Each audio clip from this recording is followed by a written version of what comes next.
घन दो घन श्याम नाथ मोरे अखिया प्यासी रे। दर्शन दो घन श्याम नाथ मोरे अखिया प्यासी रे।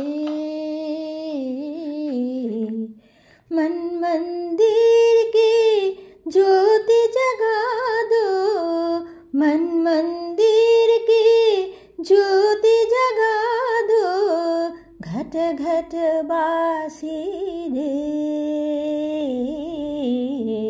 घट घट बासी रे। दर्शन दो घन श्याम नाथ मोरे अखिया प्यासी रे। दर्शन दो घन श्याम। ভীষ্মকন্যা রুক্মিণীকে বিবাহ করার পর শ্রীকৃষ্ণ ভাল্লুকরাজ চিরঞ্জীবী জাম্ববানের পালিতা কন্যা লক্ষ্মী স্বরূপিণী জাম্ববতীকে এবং তারপরে সত্রাজিৎ কন্যা সত্যভামাকে বিবাহ করেন। সত্রাজিৎ ছিলেন যদুবংশীয়। সত্রাজিৎ সম্বন্ধে শুকদেব পরীক্ষিতকে বলেছিলেন, সত্রাজিৎ শ্রীকৃষ্ণের উপর মিথ্যা কলঙ্ক আরোপ করেছিলেন।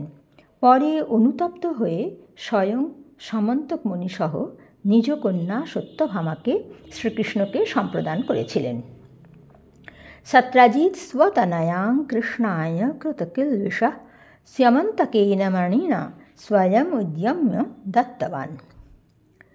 পরীক্ষিত সত্রাজিতের অপরাধ এবং সমন্তক মণি সম্বন্ধে জানতে চাইলে শুকদেব সত্রাজিতের মণি হারিয়ে যাওয়া থেকে শুরু করে প্রসঙ্গক্রমে জাম্ববানে শ্রীকৃষ্ণকে সকন্যা প্রদান সম্বন্ধে বিস্তারিতভাবে তাকে জানিয়েছিলেন। সূর্যের পরম ভক্ত সত্রাজিৎকে সূর্যদেব প্রীত হয়ে সমন্তক মণি নামে একটি অত্যুজ্জ্বল মণি দান করেন। সেটি এতই উজ্জ্বল ছিল যে সত্রাজিৎ সেটি কণ্ঠে ধারণ করে সূর্যের মতোই ভাস্বর হয়ে উঠেছিলেন। চোখ ঝলসানো সেই মণির প্রভায় বিস্মিত দ্বারকাবাসীরা সত্রাজিৎকেই স্বয়ং সূর্য বলে ভেবে নিয়েছিলেন। সহাস্যে শ্রীকৃষ্ণ তাঁদের ভুল ধরিয়ে দিয়ে বলেছিলেন, নাসৌ রবির দেবা সত্রাজন্মণিনা জ্বলন। সূর্য নন, সূর্যদত্ত মণিতে জাজ্বল্যমান সূর্যের মতোই দেখাচ্ছে সত্রাজিৎকে।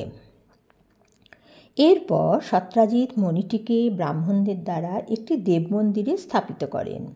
সূর্যদত্ত ভাস্বর সেই মণিটির তেজ থেকে প্রতিদিন তখনকার পরিমাপে 8 ভার সোনা ঝরে পড়ত।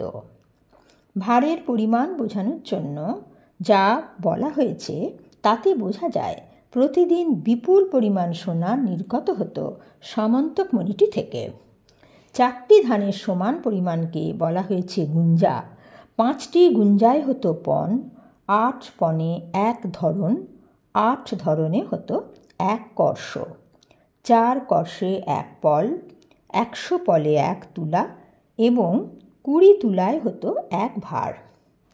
প্রাচীন ন্যায়শাস্ত্রে সোনাকে তেজ থেকে জাত অর্থাৎ তৈজস বলে বর্ণনা করা হয়েছে।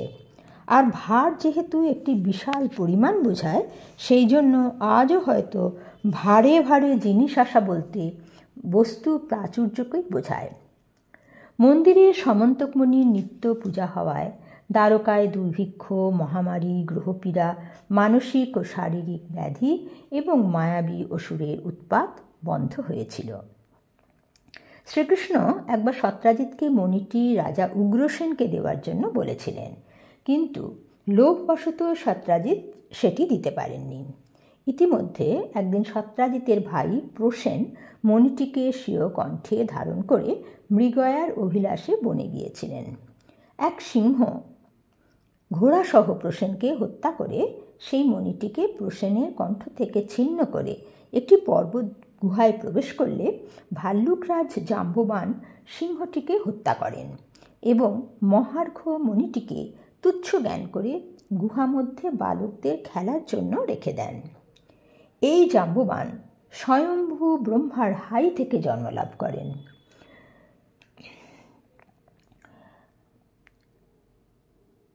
রামায়ণে বালকাণ্ডে সপ্তদশ স্বর্গে দেবতাদের সঙ্গে ব্রহ্মার কথোপকথনকে আশ্রয় করে বাল্মীকি তা বর্ণনা করেন। ব্রহ্মা বলেছিলেন, আমি পূর্বেই ঋক্ষ তথা ভাল্লুক শ্রেষ্ঠকে সৃষ্টি করেছি। আমি যখন হাই তুলেছিলাম তখনই হঠাৎ সে আমার মুখ থেকে জন্মলাভ করেছিল।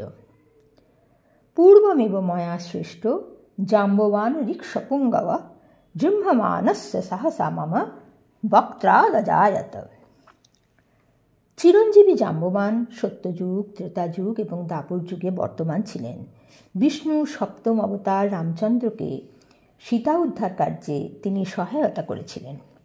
এদিকে প্রসেনকে ফিরতে না দেখে সত্রাজিৎ, যেহেতু কৃষ্ণ একবার তার কাছে মণিটি প্রার্থনা করেছিলেন, সেই কারণে কৃষ্ণের ভগবত্তাকে বিস্তৃত হয়ে শ্রীকৃষ্ণই মণির লোভে প্রসেনকে হত্যা করেছেন এইরূপ প্রচার করতে লাগলেন। গীতায় ভগবান কৃষ্ণ বলেছেন, অবজানন্তি মাং মূঢ়া মানুষিং তনুম আশ্রিতম পরং ভাবম অজানন্ত মম ভূত মহেশ্বরম। মনুষ্য শরীর আশ্রয়কারী আমাকে বোধবর্জিত মূঢ় ব্যক্তি সৃষ্টিকর্তারূপে আমার পরম তত্ত্ব না জেনে অবজ্ঞা করে। লোভ সত্রাজিতের বিবেক বুদ্ধিকে আচ্ছন্ন করেছিল। সত্রাজিৎ কৃষ্ণের বিরুদ্ধে মিথ্যা চুরির অপবাদ প্রচার করায় নগরবাসীরা সন্দিগ্ধ হয়ে নিজেদের মধ্যে কানাঘুষা শুরু করল। তা শ্রুত্বা কর্ণে কর্ণে অজপন জানা।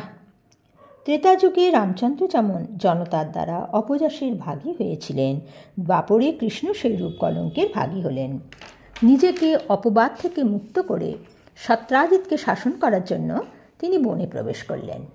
সত্য যাতে যথাযথভাবে উদ্ঘাটিত হয় সেই কারণে সর্বজ্ঞ ভগবান কৃষ্ণ সাক্ষী হিসেবে কয়েকজন নগরবাসীকেও সঙ্গে নিতে ভুললেন না। তারা গভীর জঙ্গলে পৌঁছে সিংহের দ্বারা নিহত অশ্বসহ প্রসেনকে দেখতে পেলেন। আরও খানিকটা এগিয়ে তারা জাম্ববানের দ্বারা নিহত সিংহটিকেও দেখতে পেলেন। ভগবান কৃষ্ণের উপর আরোপিত কলঙ্কের স্খলন হল। উদ্দেশ্য সিদ্ধ হওয়ায় তিনি প্রজাদের আর তাকে অনুসরণ করা প্রয়োজন নেই জেনে তাদের বাইরে বসিয়ে রেখে জাম্ববানের ঘোর অন্ধকার ভয়ঙ্কর গুহায় প্রবেশ করলেন। ঋক্ষরাজ বিলং ভীমমন্ধেন তমথাব্রতম এক বিবেশ ভগবান অবস্থাপ্য বহিঃপ্রজা। কৃষ্ণ দেখলেন সূর্যপ্রভ শ্রেষ্ঠ মণিটি নিয়ে বালকেরা খেলা করছে। তিনি মণিটি হরণ করার ইচ্ছায় বালকদের কাছে গিয়ে দাঁড়ালেন। হর্তুং কৃতমতিস্তস্মিন অবতস্থে অর্ঘকান্তিকে। অপরিচিত এক মানুষকে আসতে দেখে বালকেরা ভয়ে চিৎকার করতে থাকল। তাদের চিৎকার শুনে বলিষ্ঠ জাম্ববান ক্রুদ্ধ হয়ে সেখানে এসে উপস্থিত হলেন।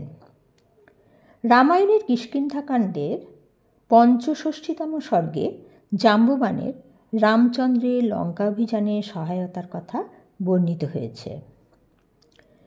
সেখানে তাকে বানশ্রেষ্ঠ বলা হলেও রামায়ণের বালকাণ্ডে ঋক্ষরাজ রূপে তিনি বর্ণিত হয়েছেন।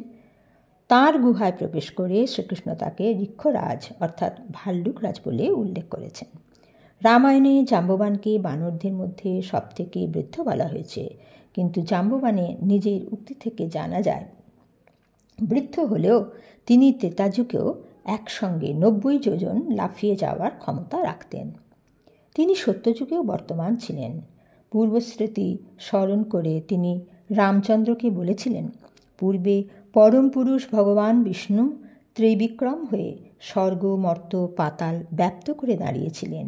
তখন তাঁকে আমি পরিক্রমা করেছিলাম। এখন আমি বৃদ্ধ হয়েছি, লাফাবার তেমন শক্তি নেই। তখন সেই যৌবনকালে আমার অতুলনীয় পরম শক্তি ছিল। মায়া বৈরোচনে যজনে প্রভবিষ্ণু সনাতনঃ প্রদক্ষিণে কৃতং প্রভুবং ক্রমমানস্ত্রিবিক্রমঃ স ইদানীমহং বৃদ্ধ প্লবনে মন্দবিক্রমঃ যৌবনে তদাসীন্মে বলমপ্রতিমং পরম। ভগবান কৃষ্ণকে দেখে প্রথমে তার মহিমা বুঝতে না পেরে রুষ্ট জাম্ববান কৃষ্ণের সঙ্গে যুদ্ধে প্রবৃত্ত হলেন। বৃদ্ধ হওয়া সত্ত্বেও তখনও জাম্ববানের ছিল অসীম ক্ষমতা। তাই যেমন দুটি সেনপক্ষী মাংসখণ্ডের জন্য লড়াই করে, সেইভাবেই কপট মানুষ শ্রীকৃষ্ণ ও জাম্ববান বিজয়ী হওয়ার জন্য পরস্পরের সঙ্গে প্রথমে অস্ত্র, তারপর প্রস্তরখণ্ড, অতঃপর উপড়ে নেওয়া গাছ এবং শেষে বাহুর দ্বারা যুদ্ধ করতে লাগলেন। দ্বন্দ্বযুদ্ধাংশু তুমূলম উভয়োর বিজিগীষত আয়ুধাস্মদ্রুমৈর দর্ভি কাব্যার্থে সেনয়রিব। তারা এক নাগাড়ে 28 দিন যুদ্ধ করলেন। অতঃপর যুদ্ধবিধ্বস্ত, অবসন্ন ও শিথিল শরীর জাম্ববান শ্রীকৃষ্ণকে চিনতে পারলেন। তিনি বুঝলেন ত্রেতাযুগে রামচন্দ্রই দাপরে কৃষ্ণরূপে এসেছেন। তিনি বললেন, আমি বুঝেছি আপনি সেই পরম পুরুষ বিষ্ণু, সকল জীবের প্রাণ, ইন্দ্রিয়, মন ও শরীরের বল, সৃজ্যমান সকল পদার্থে আত্মারূপে স্থিত আপনি পরমাত্মা। এরপর রামরূপেও পুরুষোত্তম বিষ্ণু স্মরণ করে জাম্ববান বললেন, আপনি সমুদ্রে সেতুবন্ধন করে নিজ যশের পুনরুদ্ধার করেছিলেন এবং লঙ্কানগরীর রাক্ষসদের ধ্বংস করেছিলেন। দাপরে শ্রীকৃষ্ণেরও প্রয়োজন হয়েছিল তাঁর উপর আরোপিত মিথ্যা কলঙ্ক মোচন করে নিজ যশ উদ্ধার করার। ভগবান কৃষ্ণ কলঙ্ক ভঞ্জনের সূত্রে ভক্ত জাম্ববানকে স্বয়ং এসে দর্শন দিলেন। তিনি তার পরম কল্যাণময় শীতল করকমলের দ্বারা জাম্ববানকে আলিঙ্গন করলেন। ভক্তের প্রতি পরম কৃপা প্রদর্শন করে তিনি প্রেম গম্ভীর স্বরে জাম্ববানকে তার গুহায় আসার বাস্তব কারণটি জানালেন। একই সঙ্গে ভক্তের প্রতি প্রেম প্রদর্শন রূপ তার দিব্য উদ্দেশ্যটিও সিদ্ধ হল।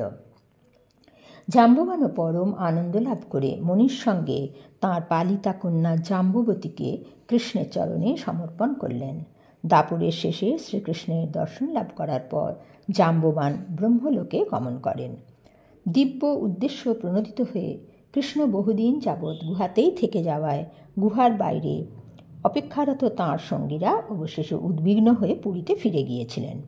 শ্রীকৃষ্ণ না ফেরায় সকল দ্বারকাবাসী শোকে মুহ্যমান হয়েছিলেন। ফলে অবশেষে শ্রীকৃষ্ণ যখন ফিরলেন, দ্বারকানগরী আবার যেন প্রাণ ফিরে পেল। অনুতপ্ত সত্রাজিৎ মণিসহ স্বীয় কন্যা সত্যভামাকে শ্রীকৃষ্ণের কাছে অর্পণ করলেন। শ্রীকৃষ্ণ বিধিসম্মতভাবে সত্যভামাকে বিবাহ করলেন, কিন্তু সমন্তক মণিটি সূর্যভক্ত সত্রাজিৎকে ফিরিয়ে দিয়ে দ্বারকাবাসীদের জন্য সমন্তক মণির দিব্য ফল স্বর্ণ সম্ভারের অধিকারটি গ্রহণ করলেন। সুখদেব বললেন, ভগবান আহ নামাণিং প্রতিচ্ছাম বয়ং নৃপ তপস্তং দেব ভক্তস্য বয়ং চ ফলগামিনা।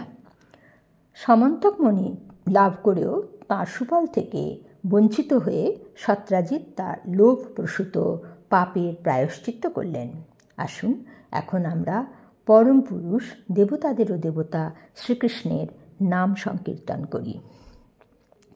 হরে কৃষ্ণ কৃষ্ণ কৃষ্ণ হরে হরে, হরে রাম রাম রাম হরে হরে, হরে কৃষ্ণ কৃষ্ণ কৃষ্ণ হরে হরে, হরে রাম